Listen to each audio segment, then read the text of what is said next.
നമ്മളൊരു പ്രശ്നം എന്ന് വെച്ച് കഴിഞ്ഞാൽ നമ്മളെ കുട്ടികൾ എന്താവണം എന്നുള്ളത് നമ്മളിങ്ങനെ ഒരു പ്രൊജക്ടറിലൂടെ ഇങ്ങനെ പ്രൊജക്റ്റ് ചെയ്യുന്നത് പോലെ പ്രൊജക്റ്റ് കാണിച്ചു കൊടുക്കും. എന്നിട്ട് പറയും നിങ്ങളിത് അവിടെ കണ്ടില്ലേ അതുപോലെയൊക്കെ നിങ്ങളാവണം എന്ന് ഇങ്ങനെ പറഞ്ഞുകൊണ്ടിരിക്കും. എന്നിട്ട് അവസാനം എന്ത് ചെയ്യും, കുട്ടിക്ക് ആ ഒരു നമ്മൾ പ്രൊജക്റ്റ് ചെയ്തതാവാനും പറ്റില്ല. അവസാനം ആ കുട്ടി അസ്വസ്ഥതയായി മാനസികമായി തളർന്ന്, അല്ലെങ്കിൽ അവർക്കൊരു ലക്ഷ്യം കാണാതെ, അവർക്കൊരു ലക്ഷ്യം നിർണ്ണയിക്കാൻ പറ്റാതെ ജീവിതം നശിച്ചു പോകുന്ന സാഹചര്യം ഉണ്ടാകും. അപ്പോൾ രക്ഷിതാക്കൾ കുട്ടികൾക്ക് വേണ്ടി ഉണ്ടാക്കിയെടുക്കുന്ന പ്രൊജക്ഷൻ ഇല്ലാതാക്കാൻ വേണ്ടി നമുക്ക് എന്ത് ചെയ്യാൻ പറ്റും? അതിനുള്ള ഒരു മെഡിറ്റേഷൻ ടെക്നിക്കാണെന്ന് പറഞ്ഞുതരാൻ പോകുന്നത്. ഓക്കെ, ആദ്യം നിങ്ങൾ എന്താ ചെയ്യേണ്ടതെന്ന് അറിയാം. നിങ്ങളെ കുട്ടിയെ ഒന്നിങ്ങനെ കണ്ണടച്ചിട്ട് ദൃശ്യവൽക്കരിക്കുക. എന്നിട്ട് നിങ്ങൾ ചിന്തിക്കുക, നിങ്ങളും കുട്ടിയുമായിട്ടുള്ള ഈ ഒരു പാരൻറ്റിങ് റിലേഷൻഷിപ്പ്, നിങ്ങളുടെ പ്രതീക്ഷകളോ നിങ്ങൾ അവർക്ക് മുമ്പിലെ ക്രൈറ്റീരിയകളോ ഇല്ലെങ്കിൽ എങ്ങനെയായിരിക്കും എന്നുള്ളതൊന്ന് നിങ്ങൾ വിഷ്വലൈസ് ചെയ്യുക. ഒരു നിമിഷം ഒന്ന് ചിന്തിച്ച് നോക്ക്. നിങ്ങൾ കുട്ടി ഇന്നതാവണമെന്ന് വിചാരിച്ചു, എന്നിട്ട് അതായിട്ടില്ല.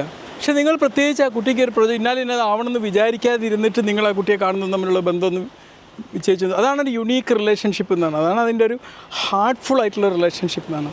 അതൊന്ന് വിഷ്വലൈസ് ചെയ്യുക. ഓക്കെ, ഒരു പാരൻറ്റിങ് റിലേഷൻഷിപ്പിൻ്റെ അടിസ്ഥാനം തുടങ്ങുന്നത് നമ്മൾ അവരെങ്ങനെയാവണമെന്ന് ആഗ്രഹിച്ചതിനനുസരിച്ചല്ല, മറിച്ച് അവരെങ്ങനെയാണോ അങ്ങനെ അവരംഗീകരിക്കുന്നിടത്തു നിന്നാണ്. മനസ്സിലായില്ലേ? ആ ഒരു ബന്ധം അവിടെ നിന്നാണ് സ്റ്റാർട്ട് ചെയ്യുന്നത്. അല്ലാണ്ട് നമ്മൾ വിചാരിക്കാടാ മോനെ നീ ഡോക്ടറാവ്, അല്ലെങ്കിൽ നീ എഞ്ചിനീയർ ആവ്, അല്ലെങ്കിൽ നീ CA ആവ്, എന്നിട്ട് അവർ അതാവാതിരിക്കുമ്പോൾ അതാവുന്നില്ല. അവർ ചിലപ്പോൾ ഒന്നും പഠിക്കാത്തൊരു കുട്ടിയായിട്ടായിരിക്കാം നിൽക്കുന്നത്. അത് വെച്ചിട്ട് അവർ നിങ്ങളെ കുട്ടിയല്ലാതാവുന്നില്ലല്ലോ. ആ റിലേഷൻഷിപ്പിൽ അതൊരു കളങ്കുണ്ടാക്കുന്ന ഒരു വസ്തുതയായിട്ട് അത് മാറാൻ പാടില്ല. എന്തുകൊണ്ടാണ് ചിലപ്പോൾ ആ കുട്ടിയോട് നിങ്ങൾക്ക് ദേഷ്യം വരുന്നത്? അവരിതാവണമെന്ന് പ്രതീക്ഷിച്ചിട്ടുണ്ടാവും, അവനെ പഠിക്കുന്നുണ്ടാവില്ല. അപ്പം നിങ്ങൾക്ക് ആ ഒരു പ്രതീക്ഷ അപ്പോഴായിരിക്കും നിങ്ങൾ എമോഷണലി വയലൻ്റ് ആവുന്നത്. അത് എവിടെയാണ്? ആ കുട്ടിയുടെ പ്രശ്നമാണോ? അല്ല, നിങ്ങൾ ആ കുട്ടിയിൽ വെച്ച പ്രതീക്ഷയുടെ പ്രശ്നമാണ്. നിങ്ങളുടെ പാസ്റ്റ് പാറ്റേണുകളുടെ പ്രശ്നമാണ്. മനസ്സിലായില്ലേ? നിങ്ങളുടെ ഒരു കുട്ടി എങ്ങനെയാവണമെന്ന് നിങ്ങളുടെ കൺസെപ്റ്റുകളുടെ പ്രശ്നമാണ്, അല്ലാതെ കുട്ടിയുടെ പ്രശ്നമല്ല. കുട്ടിയെ അവരെങ്ങനെയാണോ അങ്ങനെ അംഗീകരിക്കുന്നതായിരിക്കണം നിങ്ങളുടെ ഐഡിയൽ പാരൻറ് സെൽഫ്. അപ്പോൾ നിങ്ങളൊരു നിമിഷം ഒന്ന് കണ്ണടച്ചിട്ടൊന്ന് വിഷ്വലൈസ് ചെയ്യുക. നിങ്ങളുടെ മുമ്പിൽ നിങ്ങൾ വെച്ച പ്രതീക്ഷയുടെ ബാഗേജ് ഒന്നുമില്ലാതെ നിങ്ങളുടെ കുട്ടി രാവിലെ ഉണർന്നു വരുന്നതൊന്നും ഇങ്ങനെ വിഷ്വലൈസ് ചെയ്യുക. ഒരു പ്രതീക്ഷകളും ഇല്ലാതെ. അവൻ ചിലപ്പോൾ രാവിലെ മുഴുവനും അല്ലെങ്കിൽ ഗെയിം കളിച്ച് ഉറക്കമൊഴിഞ്ഞിട്ടായിരിക്കും വരുന്നത്. അങ്ങനെ വന്നോട്ടെ. അതിനെ ഫുൾ അംഗീകരിച്ചുകൊണ്ട് അവരിലേക്ക് നിങ്ങൾ ക്രിട്ടിസൈസ് ചെയ്യാതെ നിൽക്കുന്ന ഒരു സാഹചര്യത്തെക്കുറിച്ച് ഒന്ന് വിഷ്വലൈസ് ചെയ്യുക.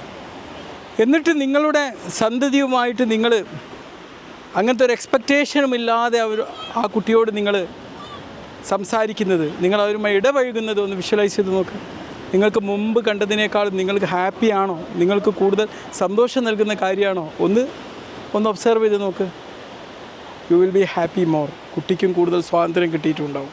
അപ്പം മുമ്പ് നിങ്ങൾ ഉണ്ടാക്കിയ പ്രതീക്ഷകളുടെ ആ ഒരു കുട്ടി കൺസെപ്റ്റിൽ നിന്നും അവരെന്താണോ അങ്ങനെയുള്ളൊരു കൺസെപ്റ്റിലേക്ക് മാറിയപ്പം കുട്ടി ഇതിനോട് റെസ്പോണ്ട് ചെയ്യുന്നത് നിങ്ങളൊന്ന് വിഷ്വലൈസ് ചെയ്ത് നോക്ക്, ഒന്ന് ദൃശ്യവൽക്കരിച്ച് കണ്ടു നോക്ക്. ഒരുപക്ഷെ കുട്ടിക്ക് മാറാനുള്ള വലിയൊരു സ്വാതന്ത്ര്യം പിറക്കുന്നത് ഇവിടെ നിന്നായിരിക്കും.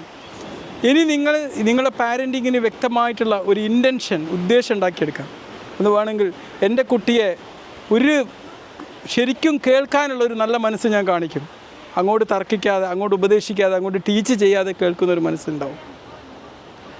എൻ്റെ കുട്ടിയിൽ ഒരുപാട് പോസിറ്റീവ് ഗുണങ്ങളെ സെലിബ്രേറ്റ് ചെയ്യാനുള്ളൊരു മനസ്സ് ഞാൻ കാണിക്കും.